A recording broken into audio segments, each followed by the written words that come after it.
So here we go. Ladies and gentlemen, boys and girls, and all those assembled, welcome once again to worldstorytellingcafe.com. And today we have a special performance by a very special person. We have Rona Barbour telling Christmas stories. So sit back, relax, call your friends, get yourself a friendly juice drink, and enjoy. Rona, it is now all yours. Yay! My dear, that's marvelous. Thank you. Well, Christmas is a very, very special time for me. And growing up, I had a most unusual childhood. And Christmas started sometime in October when my mum would start to bake the biscuits, the gingerbread biscuits for Christmas. And they would all get eaten, and then she'd have to make them again at the end of October and then again in the beginning of November. And so it went on. The Christmas biscuits were getting baked forever. But we didn't have a lot of money. We were poor, but I mean really poor. We were church mouse poor. So everything we had was made at home, including the decorations and except the tree. And every year, our Christmas tree, when it came through the door, there was a moment of magic. It was just unbelievable. But there was one year when I was only about 6 years old. It was Christmas Eve, and there was still no tree. And I was extremely anxious. I mean, how can you have Christmas without a Christmas tree? We never knew that we were poor. My mother shielded us so well. I never heard them discussing money. I never heard any complaints. We were always well fed. We always had a roof over the house. I don't know how my mother did it. It was absolutely incredible. Because you see, my parents were both registered blind. They met at a school for the blind, and my mum had 8 children. Can you imagine that? No help, no nannies, no nurses, nothing. She did it all on her own. And I was the first of those children. I'm child number 7. And I was the first one that was born when we had the National Health Service. So I was actually born in the hospital. So I was considered to be quite grand. I was a bit of a princess because I was actually born in the hospital and people came to visit. It was quite incredible. Because we were poor, we seemed to appreciate things more. I'm not sure if that's the case, but I feel certainly as I've grown into an adult myself that, and I look back to those times, and I want to tell you about that time when there was no Christmas tree because it was just incredible. I was pacing around my mother's feet as she was trying to cook in the kitchen. But we haven't got a tree. Where's the tree, Mammy? When will the tree be coming? Oh, that's Daddy's department, she said. Don't you worry about that. But Mammy, it's Christmas Eve and there's no Christmas tree. Don't worry, she said. There will be a tree. But I, for the first time, detected a little note of worry in my mother's voice. Maybe there wasn't going to be a tree after all.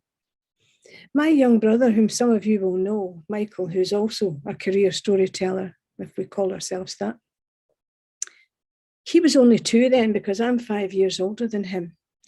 And then, the thought of a little 2-year-old not having a Christmas tree, I was more worried for him than I was for myself because we'd spoken about the tree every day, what we were going to do and how we were going to decorate it and everything else.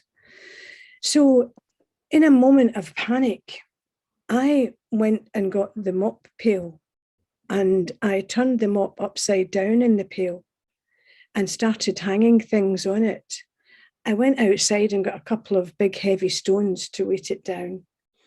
And then we had some fancy decorations. There was no problem with that. We'd had them for years. Some of them were homemade, probably most of them. And we had amazing fairy lights that were little Santas and snowmen, and they were just beautiful. So I set about decorating this tree. And to make things hang a little better, I was putting wire coat hangers on and hanging them to each other and then trying to stretch them out. I have to say, even I realised I wasn't making a very good job of this, but it was a Christmas tree of sorts. And it was glittery and it was shiny. And I had taken a couple of my mother's serving spoons and hung them on too. And then I got the colander. That was the star. That was the star of the show. That sat, the stainless steel colander sat on top of the Christmas tree. Well, my oldest sister, Mary, who is no longer with us, God rest her soul, she came home first. She was a young school teacher. And she walked in and she said, "What is that?" I said, "It's a Christmas tree." "That's not a Christmas tree," she said. That's a nightmare. Terry, her boyfriend, was coming for tea. The thought of her having to display this as a Christmas tree obviously sent her a little bit wild, because she said, "It has to go now." Mammy, she's making me get rid of my Christmas tree." "Oh, come on, Mary, what's the problem?" "Oh, Mum, Christmas tree. She's got the mop pail and all sorts hanging from it. Wire coat hangers and, all manner of things. It's just not on. And now she's strung the lights. It doesn't make it look any better. It just looks more ridiculous. It has to go. Terry's coming for tea. How am I going to cope with that?" And my mother said quite calmly, "Do the Waynes like it?" The Waynes being the wee ones, that was me and my sister Lizzie, who hadn't yet come home from school, but she came home just at that minute. She's 2 years older than me. And then Michael, being younger. I said, "Yes, the Waynes like it. You like it, don't you, Lizzie?" And she came in and she went, "Oh, wow, yeah, that looks cool." She's easy pleased, Lizzie. And then Michael, of course, he was very excited at the fact that there was something shiny in the living room. "Oh, that'll do." He was clapping his hands. So my mother said, "It stays." Well, Mary was apoplectic. "Oh, Mum, you can't mean that." She spoke posh. "Mum," she said. My mother said, "If it keeps the children happy, it stays. You and Terry can sit in the kitchen." Well, she was beside herself. And so it went on. As each person came home, they displayed their pleasure or displeasure at this tree. But since there was nothing else, it did stay until 4 o'clock. And it was just turning dark. And I heard some singing outside. We lived in a tenement flat 3 floors up. And I heard, "Rudolph the red-nosed reindeer had a very shiny nose. And if you ever saw him," not being sung by one voice, being sung by lots of voices. And I ran to the window and looked out to see my father walking up with a tree slung over his shoulder. A tree that was fully decorated. And it had lights on. Not lit, obviously, but it was perfectly easy to see that there were strings of lights on this tree. And I went ballistic. And those of us who were interested ran downstairs to greet my father. I was there first, threw my arms round his legs and almost toppled him. Daddy, you've got a tree. You've got a tree." He said, "Of course I've got a tree. It's Christmas Eve. I'm sorry it's a bit late, but we've got the tree." "Where did you get it?" He waited till he got upstairs and planted it in the hall before he said, and I don't mean literally planted it, put it down in the hall, before he said, "I got it for Sammy Devine." Well, Sammy Devine was our local greengrocer. This was way before the days of supermarkets. He was the greengrocer who sold the fruit and veg. And my dad had gone in and said to him, "Have you got a tree here, Sammy?" He says, "Aye, Tommy, that I have, and it's a nice tree." He says, "And you'll have one at home as well then?" He said, "Aye, Tommy, I do." "Well, you'll not be needing this one, will you? I'll buy it off you for my Waynes, because we've not got a Christmas tree yet." And Sammy said, "You can have it with my blessing, Tommy. It will save me having to get rid of it when I come back to open the shop after Christmas." So my daddy came back not only with that tree, but Sammy, for his goodness, his good self, gave my daddy a box of fruit. And in that box, there was apples and tangerines and bananas. But the showpiece, oh my God, the showpiece was a pineapple. a real pineapple. I had never seen such a magnificent thing in my life. Oh, wow. And it got pride of place on the dining room table on Christmas Day. Everything was back to normal. My tree had got chucked outside again in the back green.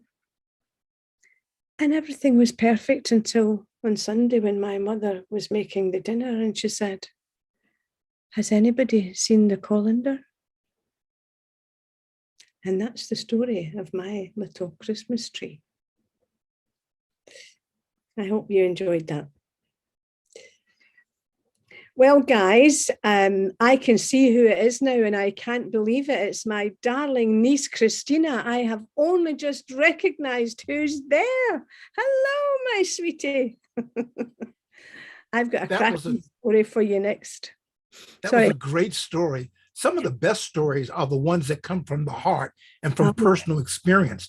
And I was riveted with that story, although you may have seen my eyes darting around because I have some administrative things to do. But that story was very endearing and very touching. Asante Sama, thank you very much for that story. And now I'll be quiet so you can continue. Well, the next story I'd like to tell you is a little bit different. This story takes place in a forest, a huge forest up in the north of Scotland, and it's no ordinary forest. It's been there for, millennium, and it's got every creature known to man. It's not like any other normal forest in Scotland, and most of the creatures are immortal. And I'm sure you guys know, Christina, I'm sure you know that means that they live forever. And there are two particular characters who always feature in the stories about this forest. One of them is called Brodie. Oh my, he's a handsome fella. And they usually are the bad ones because he's the naughty one. Brodie is very, very clever and very handsome. But he's also not always very nice. To balance this out in the forest, the yin and the yang, the good and the bad, we have the beautiful Mirren, who is everything that you could think of that's nice and pleasant and good and kind. She's just the epitome of goodness. She's also very, very beautiful. And every time Brodie sees her, he looks at her and he thinks, if she wasn't so stupid, I could love that girl. Because he sees her goodness as a weakness, as a stupidity, because he's exactly the opposite. But I have to say, every time she sees him in his tight velvet pants and his leather top jacket and his long boots, her heart skips a little beat and she thinks, if he wasn't so wicked, I could love that man. And so it goes. And they are constantly at odds with each other. But there was one day when something dreadful happened and even she couldn't believe that he could be this wicked. As she's walking through the forest and she's on her way to the other side to meet up with some of the children and tell them some stories. And as she's walking, she hears his voice. You failed me, you miserable wretches. You failed me. I gave you one simple task, just one. All I asked of you is that you rid the forest of those twittering, cheatering, horrible little birds who and drive me insane. He was talking of the little wrens, beautiful little birds. She couldn't believe her ears. He hadn't seen her yet, so she stayed out of sight and listened while he ranted on. I will give you one last chance.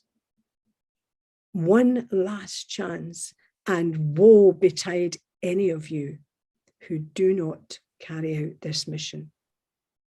There were crows, there were blackbirds, there was all sorts.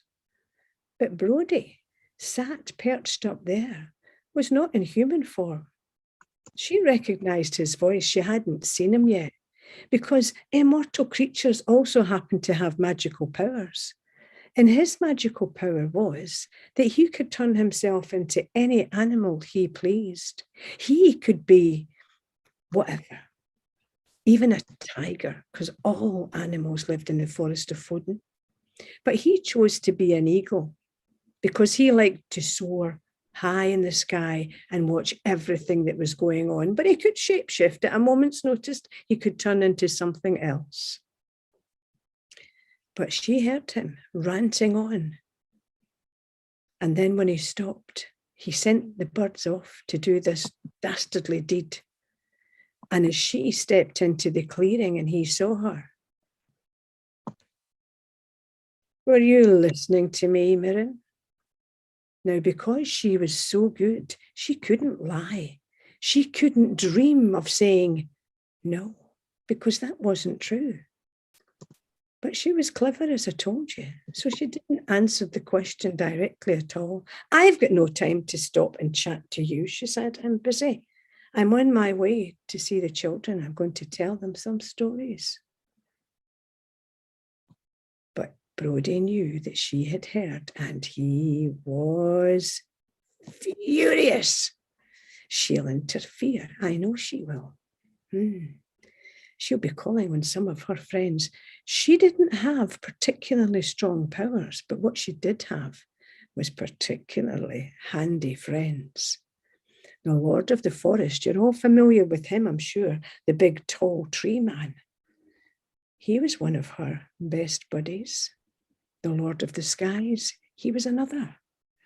So as soon as she could rid herself of him and get away from him, she started to call on the Lord of the Forest. And he came immediately. What's the problem, my dear Mirren? What's the problem? What's to do?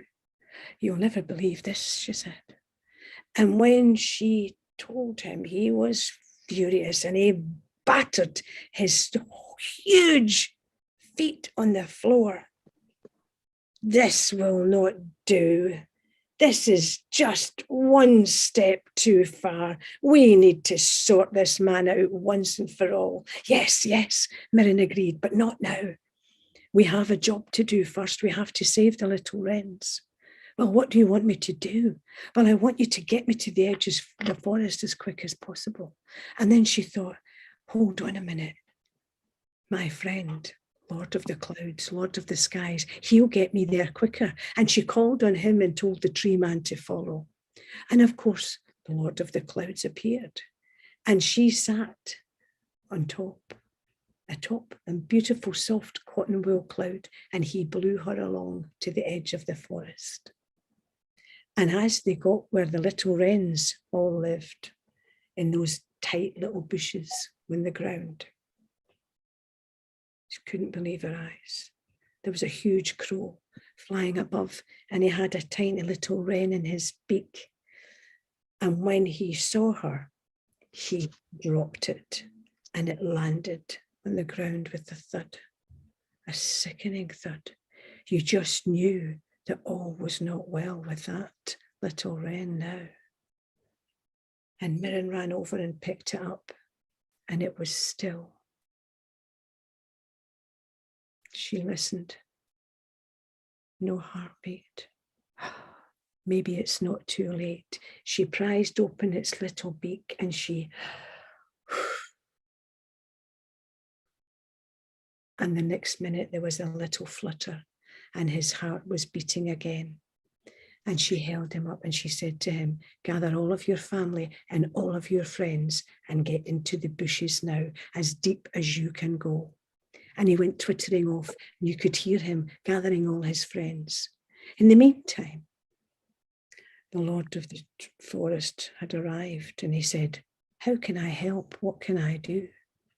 And she said, I've just thought of something. I want you to make all of those bushes a little bit more dangerous than they are now for those birds that are not very nice. I want you to put jaggy thorns on them. And I want you to put red berries with those jaggy thorns. So that's a warning to them. When they see them, they'll know that if they try to get past those thorns, they will draw blood. Oh, you're very clever, said the Lord of the Forest. That's a wonderful idea. I love it. I love it. And he took his great big twiggy arms and he started to stretch them backwards and forwards across the bushes. And all those thorns appeared with all the little red berries on them. 7 spikes to each leaf and the red berries at the bottom. And Mirren was so delighted at the success of this because all of those little wrens were saved. As you can imagine, Brodie was furious. But the poor little birds had been saved, and that was all she was worried about. And she was so impressed, she said to the Lord of the Forest, I don't know the name of these bushes off the top of my head, she said, but regardless, I'm going to change the name. Because I think you've performed a miracle here, I'm going to call it the Holy Bush. So she did. But somewhere along the way, somebody spelled it wrong and put another L in there, and it became the Holly Bush. And that's the holly that you see today on the Christmas cards or decorations or whatever. And that's where the Holly Bush came from. That was the very first one, and now we see it everywhere. And it also was the time that the little wrens were saved.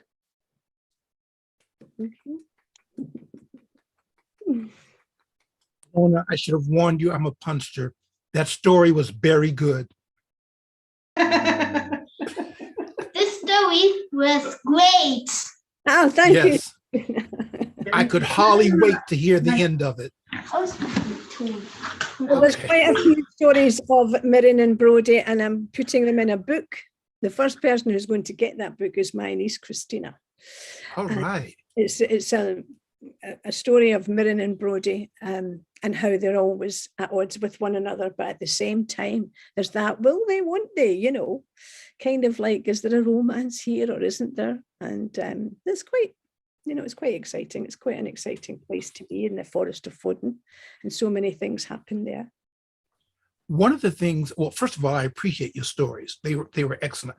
And I think I wrote in the chat that Madame Barbour is a brilliant teller, captivating and enthralling. And one of the things I like about worldstorytellingcafe.com is we literally are global, and we hear stories from all over the world. And sometimes they're the same story told from different cultural point of views. And I think that is très magnifique. I think that is very magnificent. But again, let me rein myself in because this is your time, and I just can't wait to hear the next story. Yeah! Thank you, Baba. Well, that was my own story, as I think I told you, but this one is a story that I think most people may well be familiar with, but it's one of my favorites, and it's got a terrific moral to it. And it's by O. Henry, and it's called The Gift of the Magi. Mary and John were a young couple, and they hadn't been very long married, and they were quite poor, you know, as was common back in the day. And they had agreed, as a lot of young couples do when they first get married and they've spent all their money on a wedding or whatever, they had agreed not to buy each other Christmas presents because they didn't have very much money, and they were saving up to try and get themselves a little house. They were in a rented flat. Mary wasn't entirely thrilled with this flat, actually, but she made the best of it, and she kept it absolutely spotless. It was always gleaming. The mirrors were shining. The candles lit off beside the mirror just looked so pretty. And she was pacing up and down the living room. I can't have it. I just can't have it. He's the love of my life. How can I not buy him a little gift at least for Christmas? But the money was tight. And as she spoke, she was twirling her long, fabulous hair. You couldn't get it all in 2 hands. It was so thick and lustrous. I'll go to the market, she thought. I'll go to the market and I'm sure to pick up something reasonably cheap. And as long as it's given with the right intention, I'm sure he'll appreciate it. I won't spend too much money. He won't be cross. No, not my John. He loves me too much. So she skipped down the stairs, carrying her little purse with the few shillings in it that she had. But as she walked past the first couple of shops, she saw something that she had never noticed before. The gents' barber shop was there, but there was a notice in the window now which said, "Human hair bought and sold." Human hair bought and sold. Oh, again, she twisted her fingers through her fabulous hair. I could sell a bit of my hair and buy a nice present and not have to spend any of the money that we have. That's what I'll do. That's what I'll do. She went into the barber shop, and the man cutting another gentleman's hair turned and said, "I think you went upstairs, love." Yes, I'm looking for whoever's buying. I can see that, he said. "Upstairs, up you go." And he shouted up, "Molly, you've got a customer."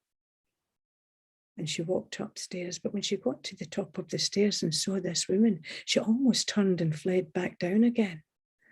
She didn't like the look of her at all. She was very, well, not to put too fine a point on it, she was filthy. Her hands were dirty. Her fingernails were black. She didn't want this woman to touch her, not even touch her hair. But oh, she was here now. And the truth is, Mary was quite timid. So when the woman told her to sit on the chair, "Sit there, my lovely," she said. "Let me see what you've got here." And it said, sign on the side of it, "Here, 1 guinea for 3 ounces. A guinea. Mary rubbed her hands in glee. What she could do with a guinea was nobody's business.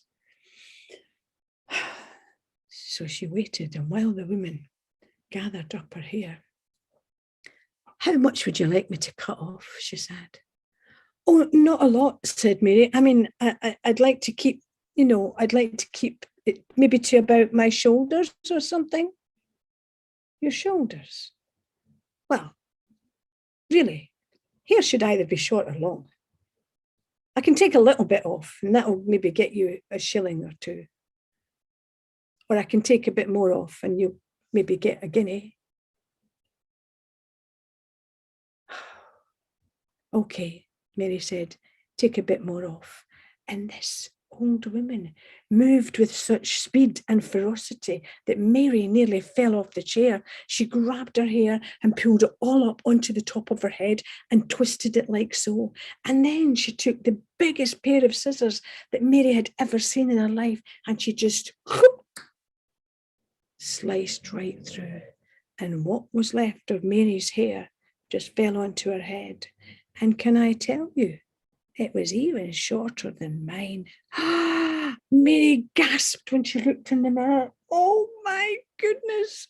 Oh, John's going to be furious. Oh no." And the old woman took the hair and put it on her scales. And Mary noticed what she did. She put her finger under the scales. Cheat. She was cheating her.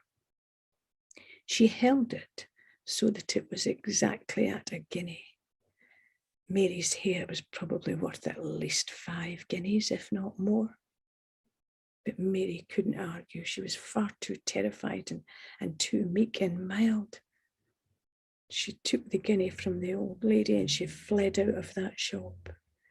And as she went towards the market, she passed the jeweller's shop and she looked in, and there it was. the gold chain that she'd promised herself that one day she would buy for her John. His only prized possession in the whole world was his grandfather's pocket watch, but it had no chain. She was going to buy him a chain for that watch. Well, she could do it now because she had a whole guinea to spend. So she went in, spoke to the, and when the jeweller saw her, he said, "Mary, what have you done? Have you sold your hair to that old hag at the barber's?" "Yes, I know. I don't know what John's going to say when he sees it." And he called through to the back shop to his wife. "Sarah, get yourself out of here now." And the jeweller's wife came out front. "Oh, hello, Mary. Oh, what have you done?" "Oh, don't," she said, "don't say another word." The jeweller said to his wife, "What can you give this lassie to sort this out?"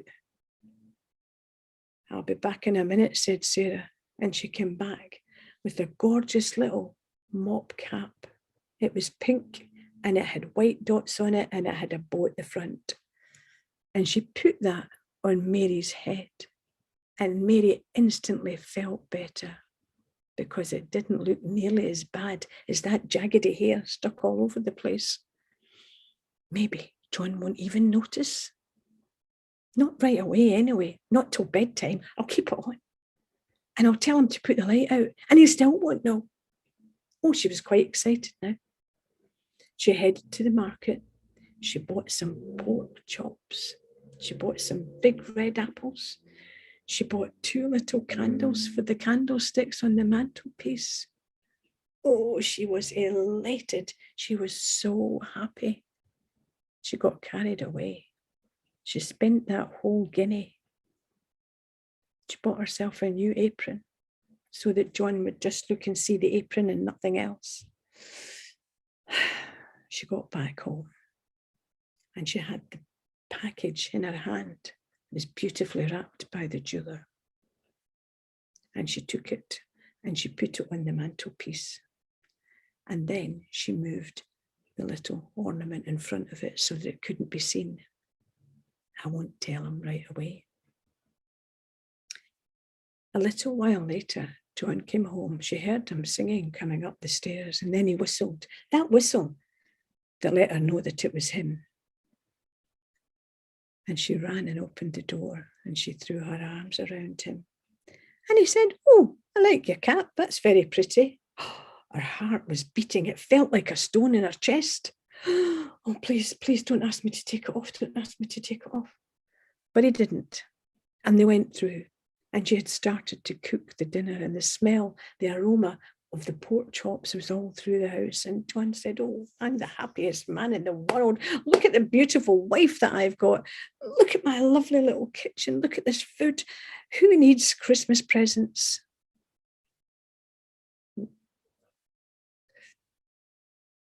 Oh dear, was he going to be angry that she'd bought him a Christmas present?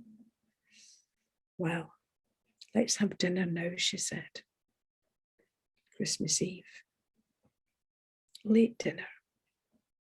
And they sat and they just looked at each other across that table while they ate, smiling and eating. And John was edging closer and closer to her. And eventually he was close enough to stretch out and hold her hand. And he said, "I've never seen you look more beautiful." "Oh, even though my hair is under this silly cap?" He said, "Yes, you are the most beautiful creature I have ever seen." And he leant forward and he kissed her.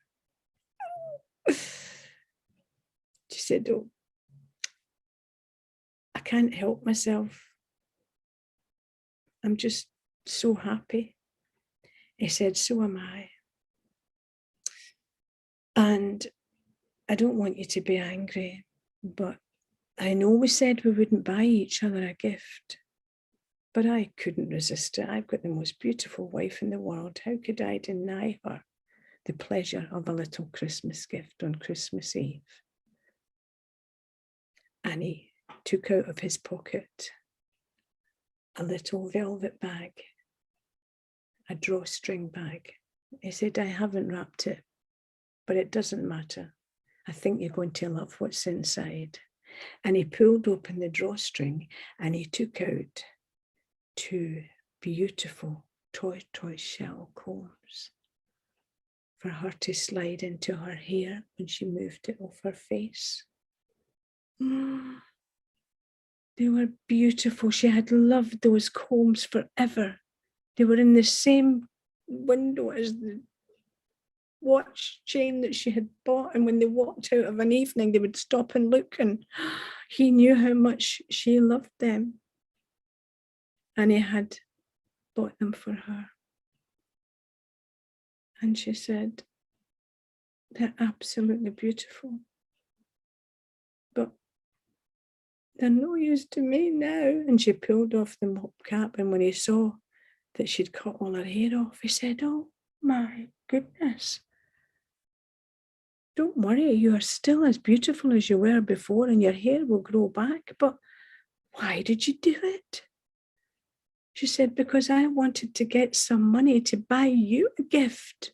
I wanted to buy you something special. My husband, our first Christmas together. I felt exactly the same way you did.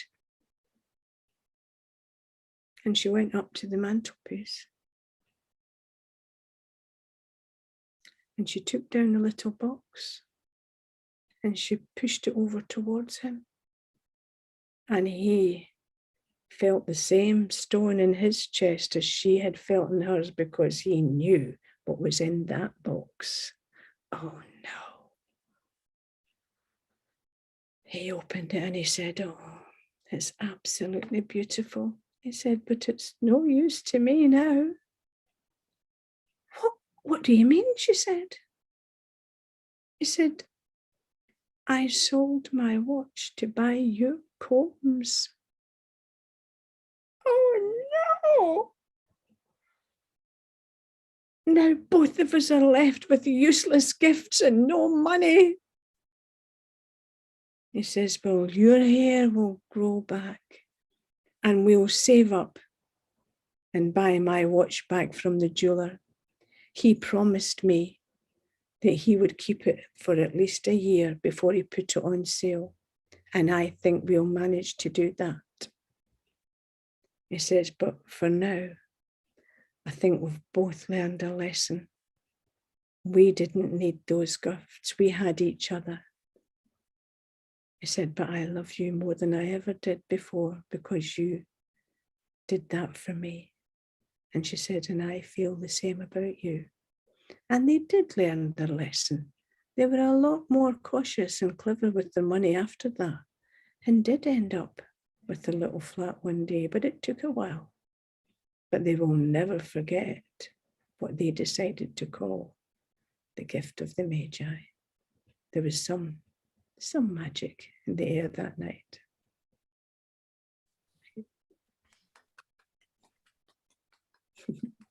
Christmas story, a love story, a moral story. Oof, you almost leave me speechless, almost. Thank you. Christina's giving me the thumbs up. All right, all right. Thank you. For those just tuning in, you're listening to the World Storytelling Cafe.com, and we have a special guest, Rona Barbour, who is telling us stories for Christmas. Let's peek in and see what else she's going to share. Okay, this is the last one, I think. So I better make it very special. Well, not a lot of people know this, not even my nephew who's present here tonight. But I used to own a toy shop many, many moons ago when I lived in the city of Edinburgh. And unfortunately, the man who owned the building that we had the shop in decided that he wanted to sell it. Our lease was coming to an end, and he had raised the bar so high that we couldn't afford to keep it. So we were giving it up. my husband was a policeman. So it wasn't as if we didn't have enough money to live on. The toy shop was actually a hobby of mine more than anything else. But because it was going to be closing and it was close to Christmas, we had a sale on and we sold almost everything that was in that shop. But a man came bursting through the shop door one day. Oh, please, please, please tell me that you've got one. I said, well, I might be able to tell you I've got one if you tell me what it is. I need a tiny tears, he said. My daughter has asked Father Christmas for a tiny tears, and I don't think he's got any left because every child, every little girl on the planet, and even some of the boys have asked for a tiny tears. This was the doll back in the day. I mean, I'm about 100. I can't remember what age I am, but I'm ancient. And this was the doll that was very popular back when I was a young mum. And this doll, you could feed it and it would drink the water from its bottle, and then it would wet its nappy or its diaper, as you guys in the US would say. It was such a clever doll. And you could choose whether you had a doll with blonde hair or black hair, or you could choose if you had a doll of color, or you could choose almost anything. And the way that you could choose that doll was because the box that the doll came in, the top of it was perspex and you could see through it. So you could actually see the doll's face when you were choosing it and what color of hair and everything else. And this man was beside himself because he couldn't get one of these dolls. And most parents have been there at one time or another when their child has asked for a specific present and there's none to be found on the planet. This year, I believe it's a PS5. Wow. There was a tiny tears in the back shop because I had put one away for my daughter. And then my sister broke the news, one of my sisters, that she had bought my daughter a tiny tears for her Christmas. Wow. And I had only found that out that day. So I said to the man, whose name was John Doyle, I do have a tiny, oh, you've got one. Oh my God. Oh, wow. And he came round and hugged me. Can't believe it. He said, you've saved my life. And my wife will be absolutely thrilled. He said, I'll get away with murder now for at least the next 6 months. What colour of hair does it have? Oh, it doesn't matter. He said, she won't mind. She won't mind. I said, okay. Well, I took that box down and I remember specifically how I wrapped that box. It was always a pleasure of mine to wrap the presents. And I had bought particularly jazzy paper that year. And everybody who bought a Christmas present in the shop got it wrapped there and then, and a bow stuck on the top. And I had 2 sets of paper. One was green foil with red Christmas trees, and the other one was red foil with green Christmas trees. I know that I wrapped the box first of all. After I'd looked and saw the face, I wrapped red paper with green trees first, tied it up, and then green paper with the red trees, or rather the red paper with the green trees. That was on the top. And I put a red bow on it. And I remember distinctly doing that. And I went to hand it to him. He said, no, I'm not going to take it. I'm going to pick it up on my way home from work tomorrow. What time are you closing? There was a big notice in the window, last day. So he knew we were closing for good on that Christmas Eve. I'll come and pick it up after work, he said.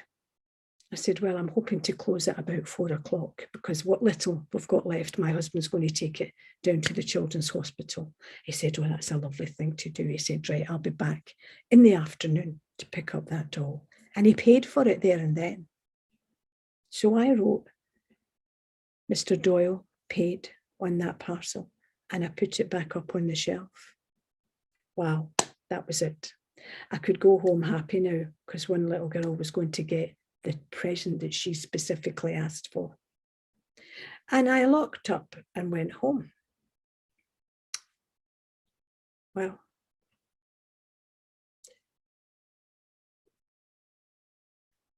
it was Christmas Eve, it was the last day that the shop was opened. And when I went along in the morning, the place was deserted. There was no customers. I think Mr. Doyle was the last person in the shop the day before Christmas Eve. And it was so quiet. And I thought, why am I? Oh, I better wait because Mr. Doyle's coming to pick up that doll. And I hung about for ages. And a few people came in and bought the few little bits of things that were left. Mr. Doyle never came for the doll. 2:30, still no Mr. Doyle. 3:30, still no Mr. Doyle. 4:50, my husband came along to the shop. What are you doing still here? He said. Come on, we've got a lot to do at home. Let's go. I said, I can't. Mr. Doyle hasn't come for that doll. I can't leave. Don't be ridiculous. I'm supposed to be quite intelligent, but sometimes even I do silly things. It never dawned on me to put a note on the door and say, Mr. Doyle, come to number 41 the High Street for your parcel. No, I stayed in the shop. And at 6:15, my husband put his foot down. He went, right, that's it. Come on, we're going home. And he brought the dog with him. And even the dog was looking at me as if to say, come on, Mum, what are you doing?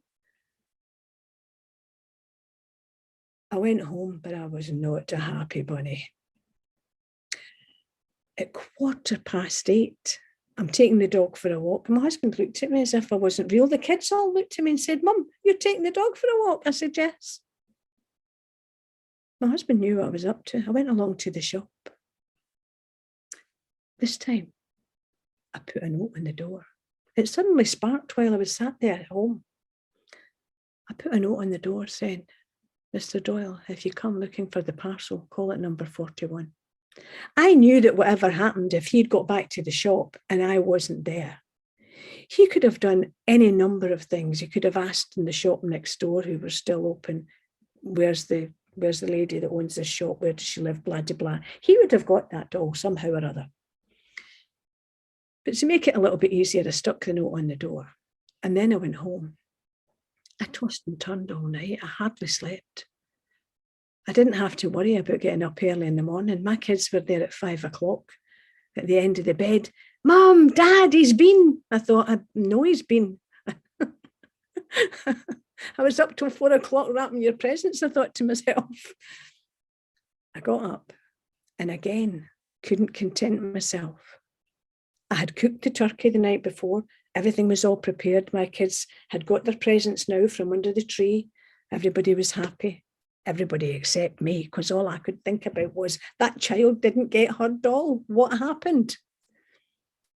So I put my coat on and I put the dog's lead on and I walked to the shop. And as I got closer, I thought, what's that? In the little portico of the shop, a little square metre of tiled floor before the actual door into the shop, there was 2 black bags of rubbish sitting there. I thought, where did they come from? How did they get there? I didn't put them there. And as I got closer, one of those bags stood up. There was a little boy inside it. And he jabbed the other one and said, she's here. I told you she would come. And this other little boy stood up. He was about 4. His name was Sam. The older boy was 8 and his name was Joseph. I found that out as we were chatting. I said to him, what can I do for you, son?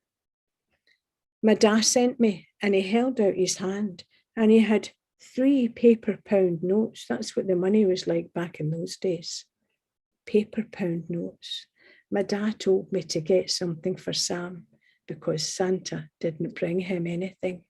And I looked at this wee 4-year-old boy, a wee dirty face, but he had 2 clean lines down here like this, tear stained where he had been crying. And I thought, oh my. I said, I haven't got anything, sweetheart. The shop's empty now. What's that? He said, pointing to the parcel on the shelf at the back. Because the lights were on, it was perfectly visible. I said, well, that's somebody else's parcel. Somebody's bought and paid for that, but he hasn't come back for it yet. Maybe he doesn't need it, he said. My wee brother got nothing from Santa. I said, well, actually, this wouldn't do him any good anyway, because it's not a boy toy, it's for a girl. What is it? I said, it's a doll. Well, it could be his new best friend. He could tell it all his troubles. I could tell him it's a worry doll. I thought, how old are you, 50? I said, well, I can't really do that, because what if the man comes back for it? Do you know what he said? This wee boy. How bad will you feel if he doesn't? Oh, he might as well have gave me a slap, because that's what it felt like. I said, I know exactly how I would feel if he didn't come back for it, and you're right. Come in. And I opened the shop and we went inside, and this little boy, Sam, skipped over to the counter with a big smile on his face. He was getting a present. Do you know what? I don't think it would have mattered what it was. But when I tell you what it was, you're not going to believe me. Have faith. I took that box down from the shelf, and the first thing I noticed was it was the green paper with the red trees, not the red paper with the green trees. Oh, I'm sure I wrapped that the other way around. And I was thoroughly convinced when I noticed it was a green rosette and not a red one. I wasn't losing my mind. I started to open the parcel, and Joseph got so excited he started to rip at it too. And Sam, let me. So he helped his wee brother up, and we unwrapped it all together. The next shock was when I looked at the box unwrapped. Under the perspex, there was no doll's face. No, there was shredded newspaper. I thought, oh my God, what's inside this box now? Please tell me it's not just shredded newspaper. And when I opened it, it was one of those boxes that was exactly the same when it was inverted. So the lid was the same size as the base, and it fitted over it exactly. So when I opened it, there was a sound, and Sam let out a squeal of delight. And Joseph picked him up a bit so he could start pulling the newspaper away. To this day, I can still feel the shock that ran through me when I saw what was in that box. It was the smallest pair of roller skates that I have ever seen. You had them, said Joseph. You had them. How did you get them? You told me that was a doll. It was a doll. I promise you, Joseph, I wrapped a doll in that box.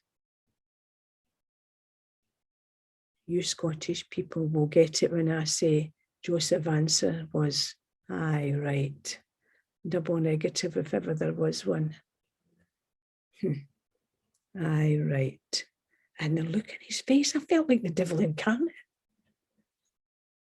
That's what my wee brother asked Santa for. How did you get them? I didn't know what to say. I was speechless. I said, it doesn't matter because he's got them now, hasn't he? And the little fella's on the floor, kicking off his wellies.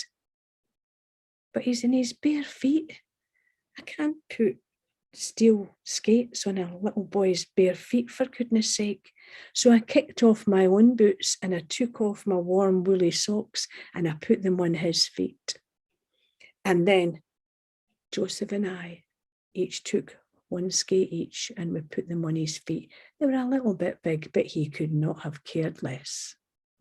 And then Joe and I took him by a finger each, and we let him skate up and down the shop, which was otherwise completely empty.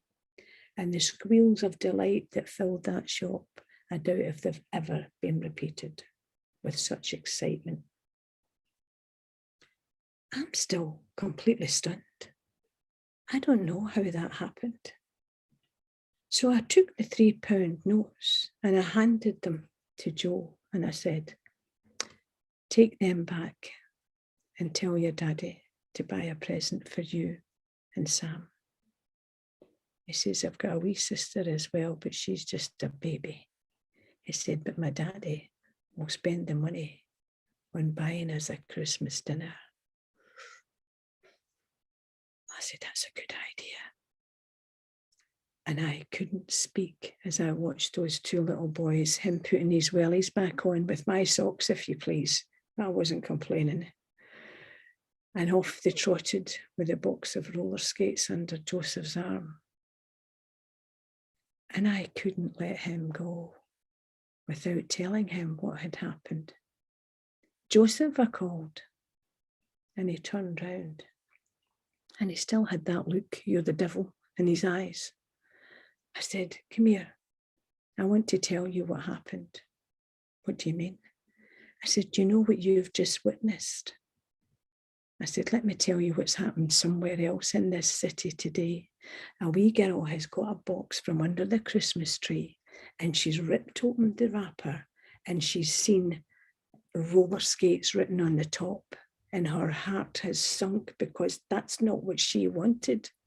But then when she's opened that other box, she's going to find tiny tears. And do you know what that is? Magic? I said, no, it's better than magic. It's a Christmas miracle. All right, he said, and toddled off. Thank you. Everybody unmute and give her a round of applause. Thank you. Oh, wow. And you have family listening to you today as well. Oh, that's a joyous thing. Yes, actually, I would have had all of my family, but because I changed the date, they're all elsewhere doing other things. They can hear it on the playback. I want you to know, I'm 69.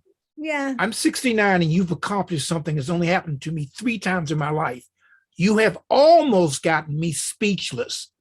Almost. My friends tell me that I will probably be talking at my own memorial, and that I will probably deliver my own eulogy, and I'm working on that. But I was so spellbound. I mean, like I said, I'm almost wordless. I'm almost speechless. I so enjoyed listening to you today. And I think everybody else here did too. One more round of applause. Oh, thank you. Thank you. All right. So tell John, Bob, I hope you'll tell John that you enjoyed the stories. Oh, he'll know. He'll know. Even though he's letting me sit in for him, I'm quite sure he's checking up on me afterwards. But I've enjoyed sitting in for him. This has been quite a treat. And before we go, let me take care of some business here. Today is the 18th, and we just finished listening to a wonderful Christmas special by Rona Barbour. Tomorrow's the 19th. Oh, all times are UK times.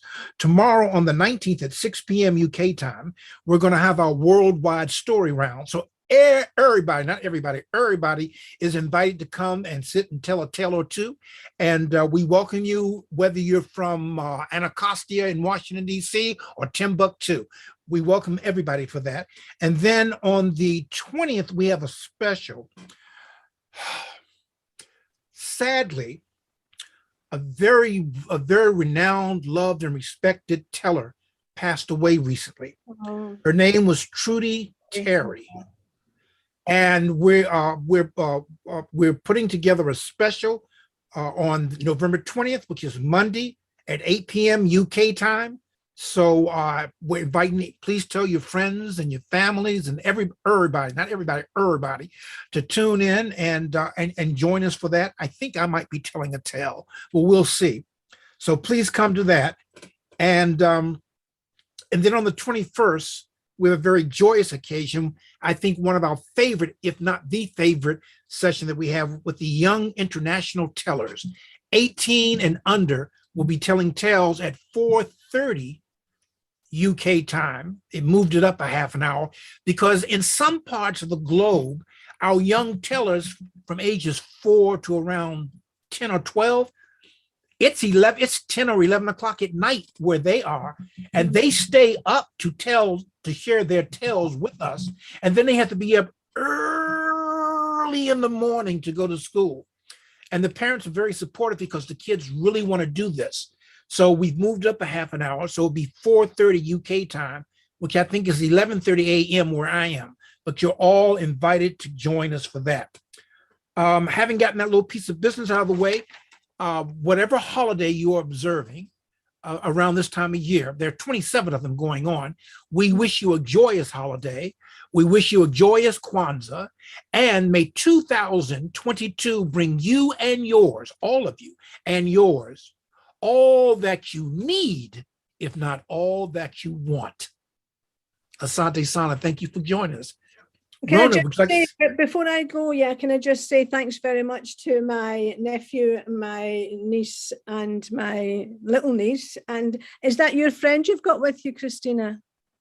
Yeah, it's lovely to see you. You can unmute if you want to say something. Yeah, they live in Germany, Baba. Ah. Okay, so you go. Hello, Rona. Hi. So glad you joined us. And I'm glad you did, yes. Yeah, it was lovely. I know. It's a shame you never got to see the others because this was actually supposed to happen last night, as I said at the beginning. So that's why. I wish you all a Merry Christmas. Oh, thank you, Chris. Oh, thank you, Asante Sana. Thank Rona, you. there's Yes. no need to apologize. It unfolded as it was supposed to unfold. Your last story said it all. It was supposed to happen now, just like that. Those two toys got Mixed up. mixed up. So this mix-up was not really a mix-up. This mix-up was what was supposed to happen. And lots of people are going to enjoy the playback. Keith can tell you that. And, so lots of people are going to enjoy the playback. I am so glad you told the stories today. My heart is all aflutter and my stomach, I think, is hungry. But other than that, once again, Feliz Navidad, Merry Christmas, Happy Hanukkah, Happy Kwanzaa, whatever your holiday, those are the ones I'm familiar with, whatever your holiday is this time of year, may it be joyous and prosperous. So I don't say goodbye, I do say to be continued. So to be continued until the next time. May all of you be prosperous and happy. Live long and prosper. Merry All right. Christmas, everybody. And thank you so much for coming along, and happy holiday, whichever holiday you're celebrating. All Bye-bye. right, everyone take care. Bye, Rona. Bye-bye, Keith, Rona. Keith, I'll send you the link to come on another time. Okay. thank you. Lovely. Let John know I think I said in well, so let him know, okay? I can't do this. Live long and prosper. Live long and prosper. Yes. All right. Hopefully we will see you in Marrakesh. Yes. Well, All right. actually, I've had somebody from Germany, somebody from France, somebody from Russia, and somebody else from England. So, I had a nice big. This is what I like. It's so global. It really is. And I've met people from Germany, from different countries in Asia, Australia, in Texas, which is part of the United States. Washington, I've been D.C. there. Yeah, I've been there storytelling. Wie können wir eigentlich groß werden? I'm Well, doing, well, I'm doing a well, Czech Rona, before I storytelling forget, festival, so I'll send you the details. say it again. Okay. But Rona, if you're ever whenever you're in Washington, D.C., you have family. In fact, all of you, when you're in Washington, D.C., you have family. All right. Yeah. All right. I'll see you All soon. right. Take care, guys. Everyone take care. Live long and prosper. Bye. Lots of love. Lots so of much love. for hosting, Baba. It was very, very well done. Kindly. Oh, you were just absolutely enchanting. Thank you. Thank you. That's You know, lovely. I've never. Let me put it this way. I was so glad to be quiet. And if you know me, that doesn't happen Oh, often. I know. I have seen you before, and I love it that you're so colourful, and you're always Thank you. sharing and caring, and that's what it's all about. That's what the storytelling community does. It Yes. shares. Yes, and your stories reminded me of. I had a friend that used to have a bookstore, and she closed her bookstore because the landlord kept raising the rent. She said, "I don't work for him. I work for me." So she went online with her bookstore. But you reminded me of a lot of little personal things from my journey, which is long, which is a long way from being over, but from my journey. So thank you. As teller to teller, Rafiki to Rafiki, Rafiki is Swahili for friend, and I consider you a friend and family. So thank you very much. Thank And you. I better sign out because we got to give Ali a chance to nap. Ali never complains. There's Ali. No, it's okay. It's okay, my friend. Take your time. Thank you, my friend. Thank you. Did you hear her stories or did you have to step away?